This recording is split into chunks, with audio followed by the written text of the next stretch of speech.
Hello അസ്സാം വലൈക്കും. അപ്പോൾ നമ്മൾ ബാൻഡ് മേളക്കാരെ കണ്ടു കഴിഞ്ഞ് വർക്ക്ഷോപ്പിലെത്തിട്ടോ. പക്ഷെ ഇങ്ങനെ നോക്കുകയാണ് വണ്ടി പക്ക ആയോന്ന്. പിന്നെ എടോ ഇവിടെ ഭയങ്കര ചൂടുണ്ട്. ഞാൻ ഈ സ്റ്റെപ്പിൻ്റെ അവിടെ അങ്ങനെ കയറി നിൽക്കുകയാണ്. നമ്മളുടെ വണ്ടി ഏറ്റെടുത്ത ആളാണ് ഇയാൾ ഓരോ കാര്യങ്ങൾ പറഞ്ഞ് മനസ്സിലാക്കി കൊടുക്കണം. അത് മാറ്റി ഇത് മാറ്റി എന്നൊക്കെ. ഞാൻ എന്തായാലും ഇതൊക്കെ കണ്ട് ഇങ്ങനെ നോക്കി നിൽക്കുകയാണ്. കാരണം നമ്മളുടെ ഈ വണ്ടി സൺ പ്രൂഫുള്ള വണ്ടി കേട്ടോ. ഈ വണ്ടി കാണുമ്പോൾ എനിക്ക് എൻ്റെ 3 കുട്ടികളെ ഓർമ്മ തന്നെ. എൻ്റെ ആഷിമോൻ ആയിക്കോട്ടെ, മനു ആയിക്കോട്ടെ, ബേബി ആയിക്കോട്ടെ.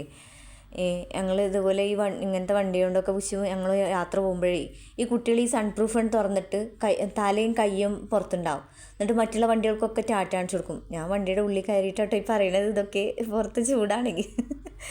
എന്നിട്ട് മറ്റുള്ള വണ്ടികൾക്കൊക്കെ കുട്ടികൾ ടാറ്റ കാണിച്ചു കൊടുക്കും കേട്ടോ.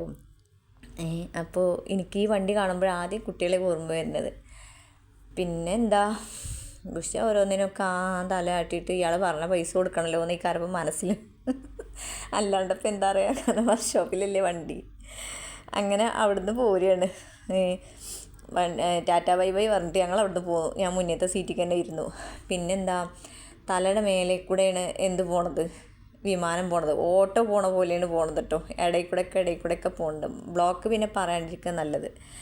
ഈ വിമാനമൊക്കെ കുഞ്ഞാകുമ്പോഴേ നമ്മൾ വിമാനത്തിൻ്റെ ഒരു എരമ്പിൽ എവിടെയോ കേട്ടിട്ടുണ്ടാവുക. നമ്മൾ ആർത്തലച്ച് പറയാം, അതാ പോണു വിമാനം കണ്ടിട്ടും കൂടി ഉണ്ടാവില്ലേ. ഒരു കുഞ്ഞ് ബിന്ദു എവിടെയെങ്കിലും ഒരു പൊട്ട് കണ്ടിട്ടേ ഉണ്ടാവുള്ളൂ. ഇന്നിപ്പോൾ തലയുടെ മുകളിൽ കൂടെ പോകണ ഒരു വിലയുമില്ല. അതാണ് ബാല്യത്തിലുള്ളതിനൊക്കെ ഭയങ്കര വില മതിക്കാനാവാത്ത വിലയാണ് ഇന്ന് ആലോചിക്കുമ്പോൾ. ഇന്നിപ്പോൾ എല്ലാം കയ്യിൽ കിട്ടുമ്പോൾ ഒന്നിനൊരു ക്രൈസും ഇല്ല, ഒരു വാല്യൂ ഇല്ലാത്ത പോലെ.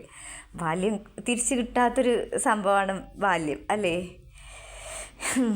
എന്തായാലും ഓർമ്മകളൊക്കെ ഇറക്കിയിട്ട് ഞങ്ങളിതാ റൂമിൽ തന്നെ പോകണം കേട്ടോ. കാരണം കണ്ടില്ലേ, ഈ ബ്ലോക്ക് കാണുന്നില്ലേ. എനിക്ക് വായിൽ വരുന്നൊക്കെ പാടതിൽ കൂടെ പറഞ്ഞുണ്ടല്ലോ ബ്ലോക്ക് കാണുമ്പോൾ ഒന്നും പറയാനില്ല. അപ്പോൾ tata bye bye see you. എന്തായാലും ഇത് കാണുന്നവരൊന്ന് സബ്സ്ക്രൈബ് ചെയ്യുന്നുണ്ടോ. അങ്ങനെ ഞങ്ങളുടെ ഹോട്ടലെത്തിയിട്ടോ, ലക്ഷ്മി പാലസ്. അപ്പോൾ ഓക്കെ.